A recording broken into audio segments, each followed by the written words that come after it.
Welcome to Anatomy of a Strategy. My name is Tara Hunt. My name is not Carlos Pacheco. My name is Stefani Forster. Yes, that's true.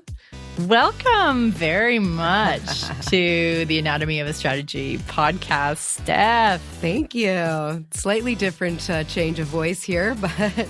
Yeah, and so we're going to record this interim sort of special episode. It's just going to be Steph and I chatting a bit.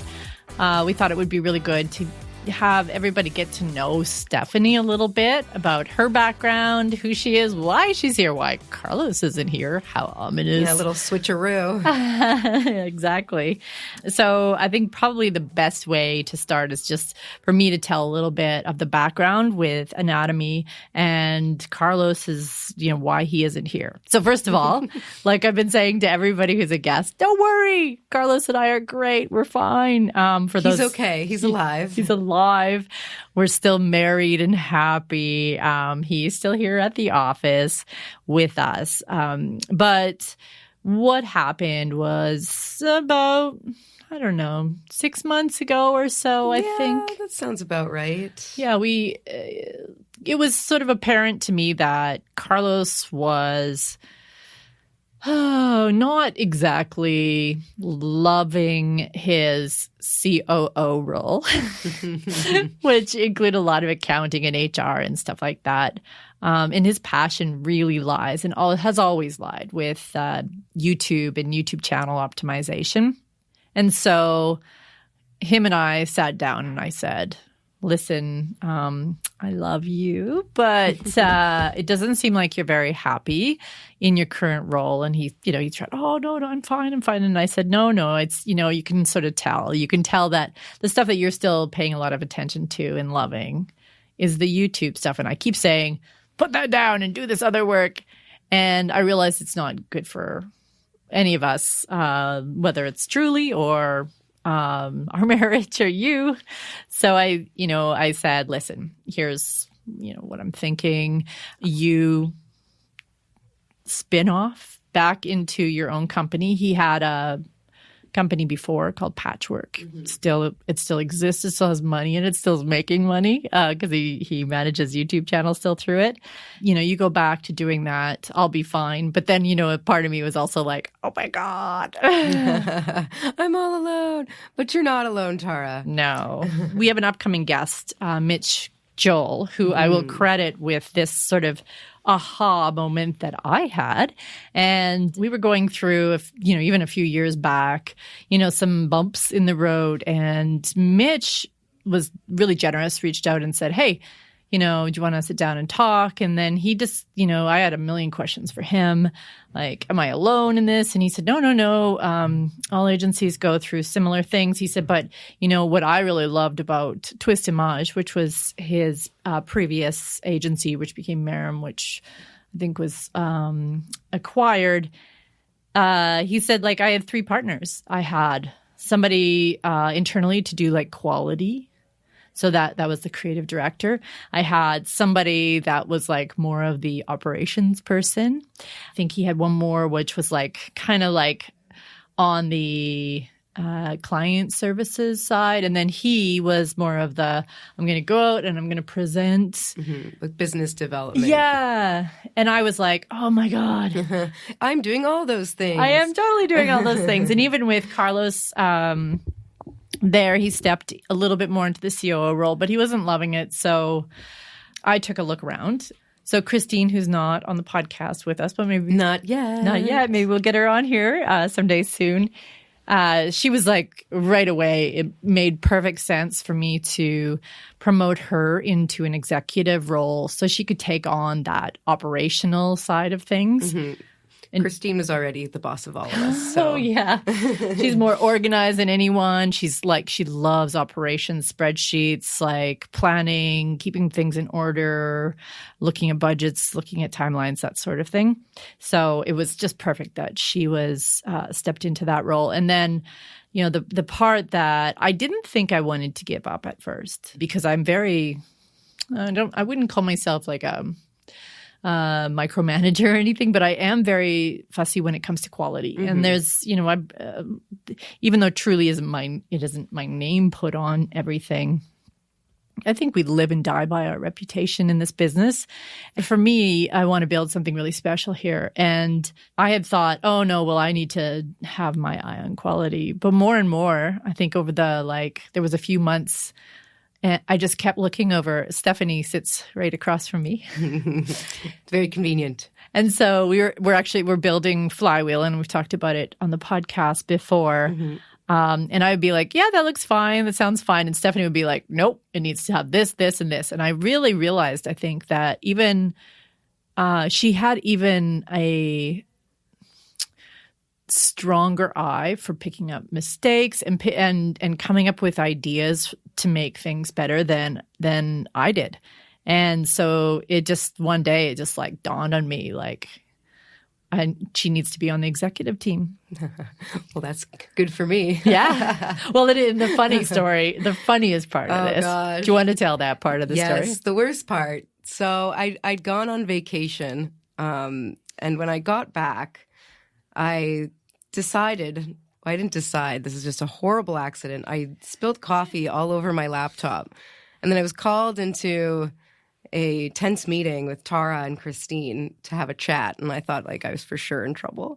I'm gonna have to pay for that laptop. Yeah, I was like, slap on the wrist, here's your payment plan. But instead, I was promoted to creative director. So I felt terrible, double terrible, but I felt great too. My joke was that next time I'll just burn the whole place down and I'll be promoted to president or something. But yeah, I thought I was in horrible trouble, and they were very nice about the laptop, thankfully. No more spills, I promise. Yeah, well, we put some things in place after that point. I have a guard now because I am quite messy. We bought all new mugs. Yes. For the office and all that good stuff. But yeah, it was very funny.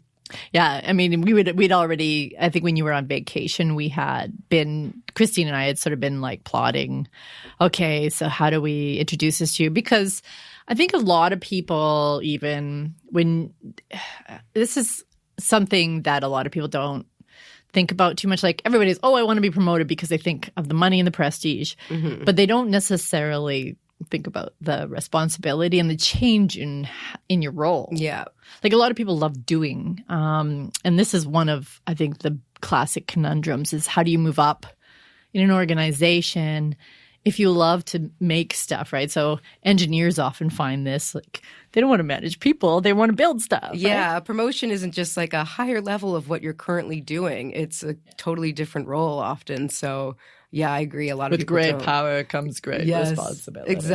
Exactly. So it's not quite just like a higher level of what you were currently doing. It's a totally different role. Absolutely. Mm-hmm. And so, just approaching Steph, I didn't know if that was something that you wanted. I mean, I would assume because you're good at managing people that it wouldn't be something you'd feel uncomfortable. Learning every day.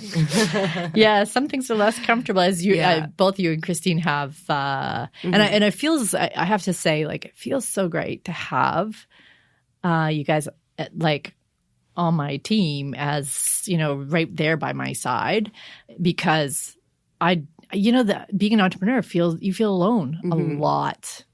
And you feel like, everybody thinks I'm the bad guy. Oh gosh, I can imagine that for sure. So now you guys get to be the bad guys too. Yeah, no, we like to be the bad guys. It's also nice to have, Christine is sort of my partner a little bit. I mean, the three of us work together, but on the sidelines, it's kind of me and Christine being like, okay, how do we figure this out before we have to go to Tara? Yeah. Right. So it's kind of nice. It's called managing up. Yes, right. Exactly. So we'll go to you if it's a real fire, but otherwise, Christine and I are slacking each other, being like, okay, here's how we fix this, and Tara doesn't need to know. So yeah, it just made sense also as we did this, and because Carlos was taking a different role with his own projects and such, that I bring Steph on the podcast. Woo-hoo. And I think you can tell me if I'm wrong, but you had been kind of looking to do something like this to get your feet wet on like creation of more regular content. Yeah, for sure. And podcasting especially was exciting for me because I did a little bit in journalism school. I did quite a bit of radio stuff. I was on some kind of nerdy shows that I won't talk about. It involved Shakespeare. That's awesome. But I hadn't done a lot of audio. Googling that. Yes. Yeah, Shakespeare podcast. But I hadn't really done a lot of podcasting lately. And I really enjoyed it. I liked doing audio stuff. I liked recording. I always thought it was really fun. So I was immediately excited. I thought it would be a really good fit, and I couldn't wait. I thought it was going to be awesome. Yeah, well, it is, and it's going to be even better, I think, as we go along. For for people, they might not know you. Mm-hmm. Probably not. Yeah, talk a little bit about your story and your background, where you talked about journalism school and Shakespearean podcasts. Yeah, what else? absolutely. Tell me about your background. Yeah. So I'll start from the very beginning. So I went to McGill and I studied English literature and women's studies because everyone knows that's how you get a stellar career. Hey, I'm a women's studies grad too. That's right. I double majored, and that's where the Shakespeare part comes in. But then I did journalism diploma at Concordia afterwards. That was like a year and a half.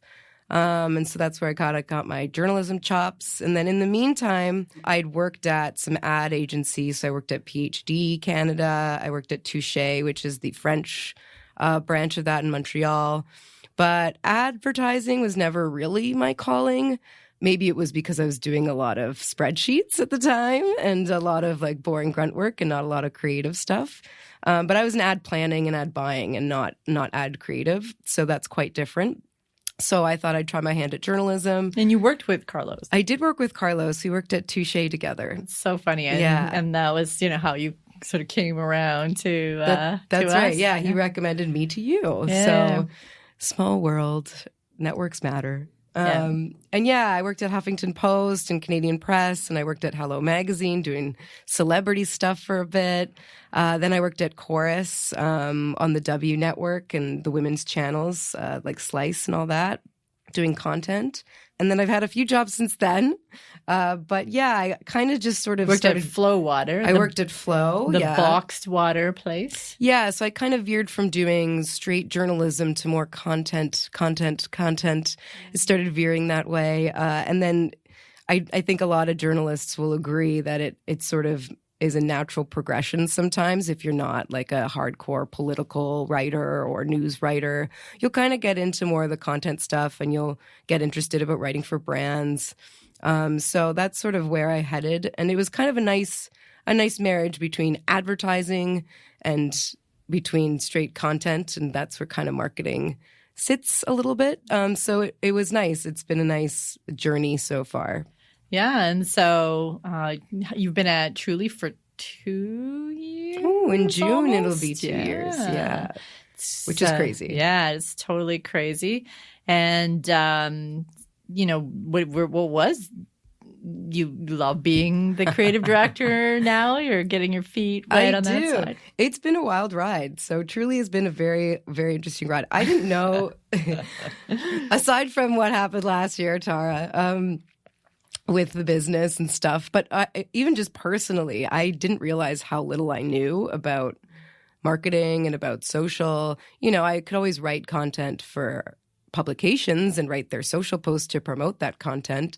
But as far as the strategy that went behind creating a whole campaign or figuring out where your audience is, like all that stuff that I think a lot of people take for granted, I'd never worked at any company that had that absolutely clear or that knew what they were really doing. It was always content first, and then we'll figure all that stuff after, which is the opposite way to do things, as I've learned over the last year and a half. Yeah. We're really focused on researching and understanding audiences. But, it's also you're figuring this out, and I figured this out a long time ago. We also have to write and strategize to our audience. And there's this weird balancing act that we have at an agency that you don't have in journalism, is keeping the client happy. That's what you're managing up. And this is often the biggest issue is clients are often their biggest enemies when it comes to a strategy working. So we can do a ton of research, figure out exactly what we need to do to approach an audience, like what kind of articles we should write, the language we should be using, like how to really connect with them. And then the audience will be like, can you make my logo bigger, or whatever it is, like whatever story it is that all of a sudden, like they have these kind of these needs too, right? The audience has their needs, the client has their needs, and we're saying, well, we should be leaning more towards what the audience needs. And in a journalistic world, that's what journalism does, right? It leans towards the audience. And I think the church and state battle that happens is between the advertisers and pure journalism. Well, in what we're doing, because we're content marketing, which like serves brands, all we can say is you're not serving yourself. Yeah. You're not serving the end results if you make that decision. But that's, you and I almost daily fight these one battles. Yeah. I'm always like, Steph, do you need me to reach out to the client? And I'm like, no, we will handle it. We'll gently explain why we think this is a better direction to go into. Yeah. At the end of the day, though, as an agency, and there's a quote from our conversation with Mitch where I think he talks about like an agency is called an agency because we're agents for the client at the end of the day. So even if it's just like saying, oh, well, eating that thing is going to hurt your body, even though you're trying to, do better for your body, and people will just eat it anyway. Well, that's kind of what happens with clients. The difference is we still get judged on the failure. Yeah, exactly. Why aren't you meeting those goals? Well, we gave you a plan and said we'll meet those goals if we follow this plan, but you told us you want to make these adjustments to the plan. And I think the big part of that is really communicating. So one of the things that I've learned over the years is just to communicate to the client as we're doing something. Say, oh, yeah, we can make that change, but we're making an adjustment to the outcome. And they don't like that, but it is what it is, right? So a big part of our job is that managing up, is that communication side of things. It's tricky. Yeah, absolutely.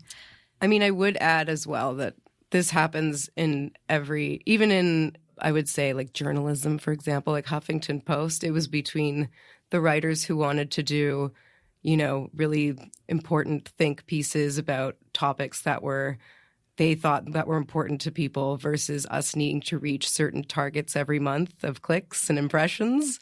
So there was a lot of articles about really meaty political stuff, and there were a lot of articles about Paulina Gretzky's boobs that had to be written. Oh, no. Yes, quite. We owned that search term proudly, which is terrible, but that's, the world we live in. So. And funny enough, I don't think I've ever read or even searched for an article on, maybe I will now, on her boobs. Oh, good. Yeah. Those clicks were wasted on Tara. They were very much wasted on me. I guess I'm not the target audience for that. I'm not like a 14-year-old boy, I guess. Yeah. Steph, like, where do you want to take anatomy of a strategy? Ooh, like the podcast or strategies in general? No. Well, let's start with just the podcast. Yeah. I mean, that might be simpler because to date, what we've been doing is, we set up a guest, we make sure we're prepared. If they have a book, read the book. Or if they don't have a book but they're doing other cool stuff, we make sure we know what they're doing, and then we have a conversation, and then we just edit it and put it out there. But this gives us an opportunity to go in any direction. Do you have any thoughts? Yes. Oh.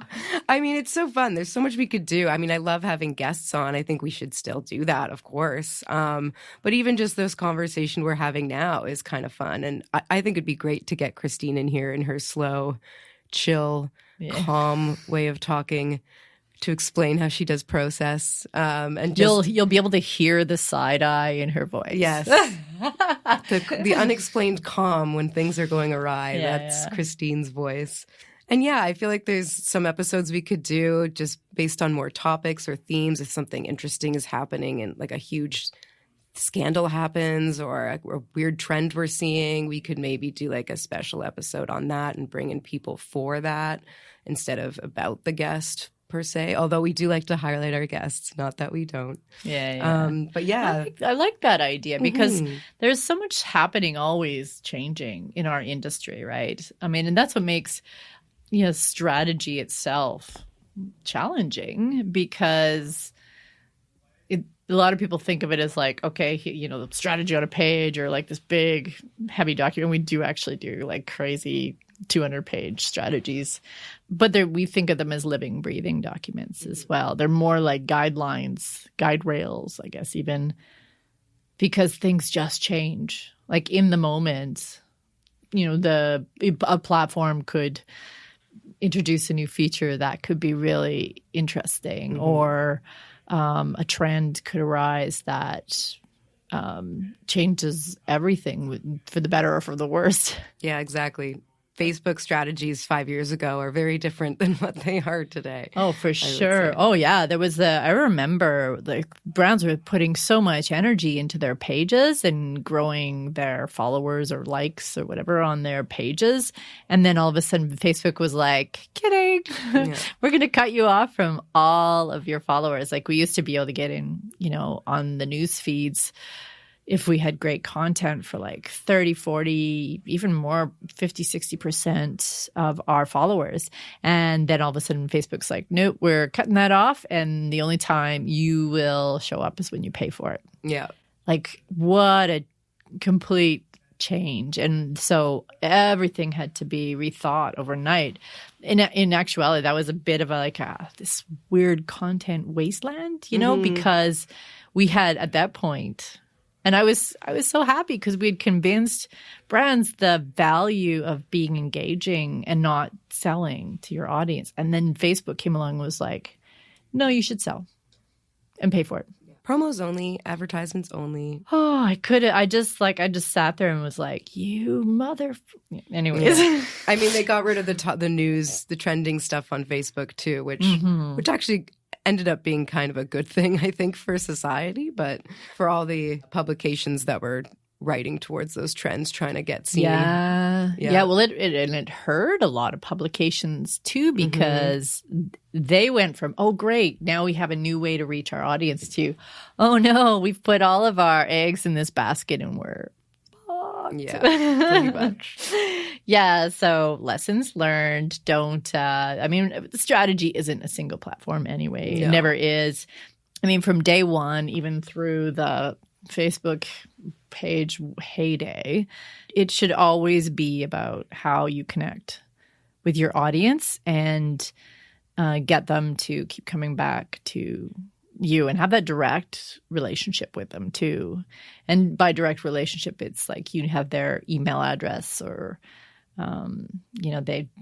some direct way to at them on Twitter. Yeah, some direct way to communicate with them that does not require a intermediary to like turn it up or down, and that you respect that. I think that's a really important part of it too, is that don't abuse the fact that you have that direct connection and like spam them, for instance, or or if you can add them at Twitter, like don't do it all the time. Yeah, and just be like really choosy and don't, just because you can email or text somebody doesn't mean that you should. Oh gosh, no. But, that's all part of a strategy. With that in mind, having these conversations, talking about trends, I still have some dream guests that I am working on getting on the show. Do you have dream guests, Steph? Rihanna? Okay. That would be, oh my God, we would blow up. I would love to have Rihanna on the podcast. She's so smart. We'll text her next week and see where she's at. Dream guests. I'm very excited for Anita to come in. I didn't even know she was my dream guest until we booked her. Yes. I mean, hopefully. We'll see. So Anita being? Anita Sarkeesian. Sarkeesian. I was hoping you would say it for me. From Feminist Frequency. Steph just said earlier that she's a women's studies grad. So was I. I've been following her on YouTube for a very long time during that whole Gamergate thing. And I'm not a gamer, but I just love her videos. I was one of her early it was before Patreon. I can't remember how I supported it. It might have actually been Kickstarter, like early Kickstarter days. Oh, did you? When she was doing the Tropes Versus series. Yes, I love those.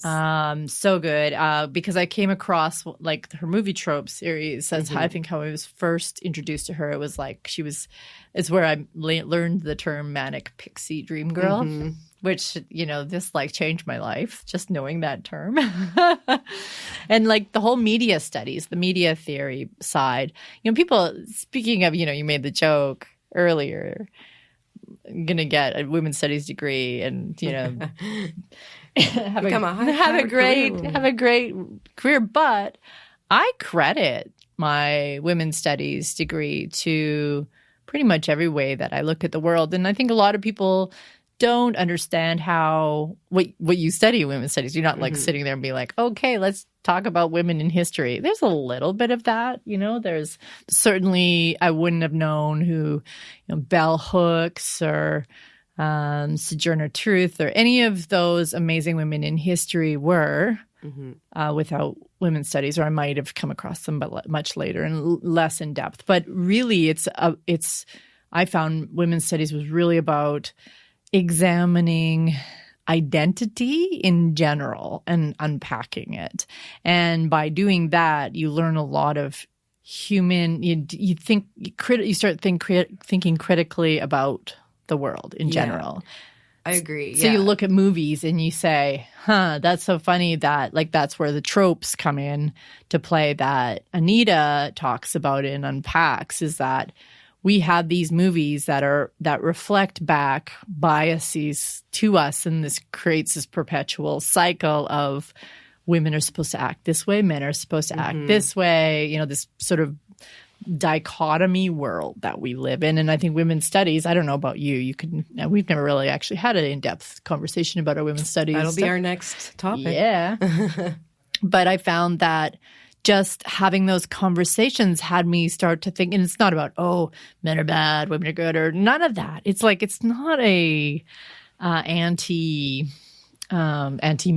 study. It really is more about just critically thinking about the world and everything that's going on and how you contribute it, try to say it, how I'm contributing to those like perpetual cycles of sexism, racism. Yeah. I was going to say it makes you sort of question these narratives that we take for granted and that we haven't even thought about who they serve or why. And if they aren't serving people who are being disenfranchised by them, or who at least aren't being served by them at all.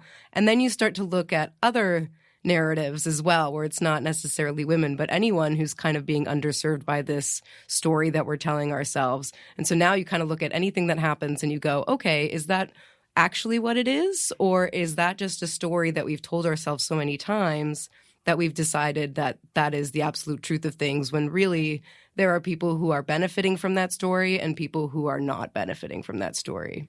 Yeah, absolutely. And that's really, I think it ties right in to marketing. It does, yeah. In so many ways, because if you think about the most earth-shattering marketing campaigns of the last couple of decades, they have been campaigns that question those biases, right? Like Dove. People still use the Dove campaign as the basis for all great shifts and approaches to messaging and strategy. It's because Dove took a critical eye to the way that the world was trying to shape women and portray women and said, screw that, we're going to do the opposite. And they just got an outpouring of love. They went from being like grandma's old soap bar to being a really hip, brand because of that. And even, like Dollar Shave Club, like anything that I can think of that has been breakout, it's really been kind of that postmodern making fun of identity in a lot of ways, right? Like he's walking through, he's being Mr. Macho founder, razor, what's up, pop, kind of, founder, right? He's performing being an entrepreneur in that. And we would have called it in gender studies performative gender, right? So all of these sort of things make you smarter about how you approach messaging with people. Otherwise, you just I think the new generations are way too smart to take a look at an ad that's like, this is going to make you rich or beautiful. Definitely. Anywhere where there's like a little sparkle or like a little nugget of some truth that hasn't been told yet, like that's when it really kind of blows up. It's when you're saying something that hasn't been said before, but is still, that's there and everyone knows is there. And you're kind of bringing that to the surface. Like, yeah. And it's understanding how culture is bubbling up from the ground, right? That everyday person. I was just actually thinking of a great example of all of this just recently. Speaking of a trend conversation, is the Mike Bloomberg campaign. Oh gosh, that would be a good one to talk about. Right? There's so many things that are at play that are really quite smart about this approach that he's taken, really in like, also it can't be redone. It can't be replicated in any way. They've kind of broken the mold and we have to move on. But to learn from this idea where, who was it? There was somebody I was listening to the other day was like, I didn't understand it. And then I understood, how do you appeal to, the next generation of voters? Oh, you make fun of yourself. You can't say I'm great. Yeah. I'm the best at this. That Donald Trumpian kind of like best people, smartest in the room or whatever creates eye rolls because their language is very self-deprecating. Yeah. Self-deprecating in that extreme way almost, that when you've won an award, for instance, you don't post about the award that you won. You instead like post about like how you misread the email and you're an idiot sort of thing. But somehow it leaks out that you also won this award. It's just like this weird thing. You can't come at it straight on. And so Bloomberg's whole like, I want people like the whole those texts. I want people to not think I'm an old out of touch guy or whatever. That's just really very brilliant because it's speaking the language of today's culture in that way. Yeah, and even though he got a lot of pushback on them and a lot of negative feedback. Well, it was fake at the end of the day. Right? Yeah, it was fake, but still, I think it's still if like it was real. Still like a big sociological experiment, kind of. Yeah. Yeah, it's just that. So that all that stuff is stuff that I personally learned in women's studies. I learned to be really keenly aware of these the signaling that happens, that sort of underpinning. I was just actually thinking of another person. I'm adding to my list. Yeah, sitting here. Tara's scribbling notes furiously always. Yeah. So I'm going to talk about my dream guests in hopes that somebody knows them in the audience and can reach out to them. Rihanna, holler at us. So the first one, although I've reached out to her and sort of started stalking her on Twitter already, is Gretchen McCulloch. She is a linguist. She's a PhD in linguistics. And her book, Because Internet, which I bought a copy for Stefani to read in hopes that she gets on this podcast, and she might be like, why would I be on a podcast about marketing? Well, it's because she really talks about the culture and the language of the internet and how it's changed. By the way, Steph, emoji isn't a language. Oh. No. What do we call it? They're emblems. Emblems. It's just this. I just went through every chapter in this book is just mind blowing. I'm having so much fun with it. I also and this one is a bit more of a stretch, Mariana Mazzucato. She's an economist who wrote The Value of Everything. I think that's very much tied into marketing once again. She may or may not think so, but she opened my brain to start understanding how our economy has shifted from like a producers versus rent seekers, like to higher rent seekers economy. And rent seekers are people that make money off of like the residuals of production, where the producers are the people like who are actually doing stuff, and they make less money. Of course. And historically, she talks about how capitalism works best when the producers make more. Yeah. And so we're really unbalanced. And this actually would be a really brilliant conversation. Her book is a lot harder to get through because it's so full of brilliant economic stuff. And it makes me want to go back to school. And then I just quickly scribbled down because I love her. And I was like, oh, she'd be perfect because she's also a fellow women's studies major and journalist. Liz Plank. Oh. So Liz Plank is on Vox. She makes funny videos a lot on TikTok.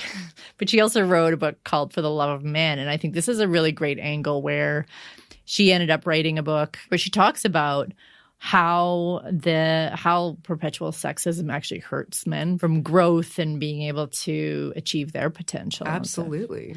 I've downloaded his book, but I haven't read it yet. R. Eric Thomas. I just discovered him because he wrote the most scathing and awesome, I laughed out loud, water came out my nose, essay on how Elizabeth Warren took down everybody on the debate stage the other night. And he's just the funniest writer. I've just downloaded his book into audiobooks and he narrates it. So I can't wait because I think he's like, he doesn't pull any punches. I'm pretty sure I'm going to be on the treadmill like laughing and falling down. Well, we better start reaching out. The thing I love about all these guests, and I don't think that this is an issue at all. If anything, I think it's almost kind of a good thing, like to have some guests that aren't necessarily directly related to marketing, but what they talk about and what they do so has to do with marketing and so has to do with creating a strategy and reaching your audience and all these cultural touchstones that are so important to making a great marketing message work. I find that very fascinating, and I love having these kinds of guests on because I feel like we can always tie it back to marketing. Yeah, absolutely. And even if you can, like, oh, and this is why it's good to know this for marketing. Yeah, exactly. Even if we can't, I feel like if we all get smarter about people and the culture around us, that we'll make better decisions, we'll make better products, we'll provide better service, we'll have a better world, at the end of the day. And that is hard to tie back to marketing, the better world. But I really I feel like there's something in there. And I think future generations, which I'm really looking forward to, every generation just seems to get it a little bit more, right? I think my generation was the last generation, it's Gen X, that was like, we're here for the money, I feel like future, like the generations that have followed, and, at post 80s, I think we learned a lot of lessons. Oh, yeah. And since then, there's still smatterings of, the mighty dollar wins out. But I feel like there's more and more people who are understanding that, the very root of marketing comes from propaganda. Way back in the day, and the idea with propaganda it's now has a bad name for it, but it was originally created to help communicate what the government was doing and get basically like public support behind it. So that's whether they were going to war or trying to get people to wash their hands, right, to prevent disease. Whatever they were trying to do, they were trying to communicate a message to the masses and help them take up the message with, and internalize it and spread the word. That's where marketing came from in the beginning, before there were mass-produced products and we had giant brands, right? That was the government, really. There were lots of people working on this idea of how do we create messages that resonate and stick with people, like early jingles, like wash your hands. I don't know if there was a jingle about washing your hands, but I would imagine there was, right? There all those early PSAs. Don't you put it in your mouth. Yeah, exactly. All those early PSAs before we had like people marketing products and trying to differentiate one bar of soap from another. Yeah, there's a reason why economists do economics and not marketing. Yeah. Like, it's not about really the big sales and the money. I mean, it is, but it's so much more than that. It's psychology. It's if economists, what's the great saying? I can't remember who said it, but it's marketing is if economists understood that people have personalities or something. Right. So makes perfect sense. Yeah. So anyway, all this to say, welcome, Steph. Yay! I'm here. Yeah. So we just sort of meandered in that conversation because all we really wanted to do, and I was like, it'll be a short little episode and it's 45 minutes in. I really want to just introduce Steph to introduce like how we can have a conversation about things that matter. We want you to tell us as well who you would like to hear on the podcast, including yourself. If you have something that you want to talk about, we'd be excited. You don't have to have a book or a big name. It's just like if you have something interesting that you want to talk about, argue about, whatever. Yeah, if you got a cool idea. Yeah, we would love to pick your brain. Yeah, absolutely. And otherwise, I'm really excited to have Steph as my partner in crime on Anatomy of a Strategy because I think she brings like that really smart journalistic and women's studies background that we need to dissect the culture behind the stuff that we market. Yes, I love it. There's so much we can do. I'm very excited for us to move forward with this podcast. We're going to do so much. I'm so excited. Stephanie, where can people follow you online? I'm at Stefani F on Twitter. That's with an F, like Gwen Stefani. That's probably the best platform to follow me on, so you can go on and follow me there.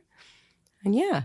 Yeah, absolutely. And I'm Miss Rogue still, according to Gretchen McCulloch. That makes me an old internet person. Yeah. MIS is ROGUE, Rogue. Anatomy of Strategy is Anatomy of a Strat on Twitter. Please do rate us and review us on Apple Podcasts. That helps other people find us and subscribe to us, and then share with everybody that you know, and let us know what you want us to talk about. Yeah, that'd be awesome. Thank you. Bye.